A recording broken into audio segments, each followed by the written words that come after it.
ధాన్యం సేకరణ అంశంపై ఎమ్మెల్యే కోమటిరెడ్డి రాజగోపాల్ రెడ్డి కీలక వ్యాఖ్యలు చేశారు.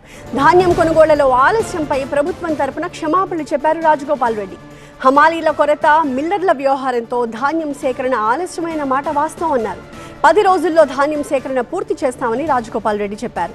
రైతులకు మద్దతుగా ఉండాలనే ఆలోచనతో ప్రజాప్రభుత్వం పనిచేస్తోందని, ప్రైవేట్ గోడౌన్లకు కూడా తాము తీసుకుంటున్నామని చెప్పారు. ధాన్యం సేకరణపై ఎప్పటికప్పుడు ప్రభుత్వ పెద్దలు, ఉన్నతాధికారులతో మాట్లాడుతున్నామన్నారు.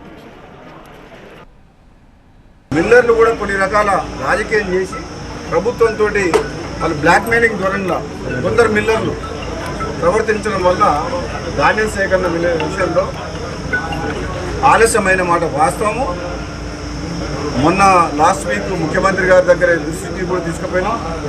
ఉత్తమ్ కుమార్ రెడ్డి గారు సివిల్ సప్లై మినిస్టర్ ఎప్పటికప్పుడు పర్యవేక్షణ చేస్తున్నారు. ప్రభుత్వం తరఫున నేను క్షమాపణ కూడా చెప్తున్నాను. ఎందుకంటే మనం అనుకున్న దానికంటే డబల్ 3 రెట్లు ఎక్కువ వచ్చింది.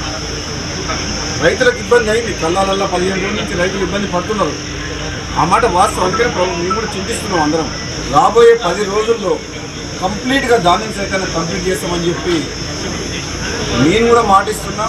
ప్రత్యక్షంగా నేను కూడా ఈ గోడౌన్ హ్యాండ్ ఓవర్ చేసుకుంటానికి అధికారులతో మాట్లాడి గోడౌన్ ఓనర్ ఒప్పుకున్నా సరే బలవంతంగా నోటీస్ ఇచ్చి తీసుకోవడం జరిగింది. కాబట్టి వివిధ కారణాల వల్ల ఆలస్యం అయింది.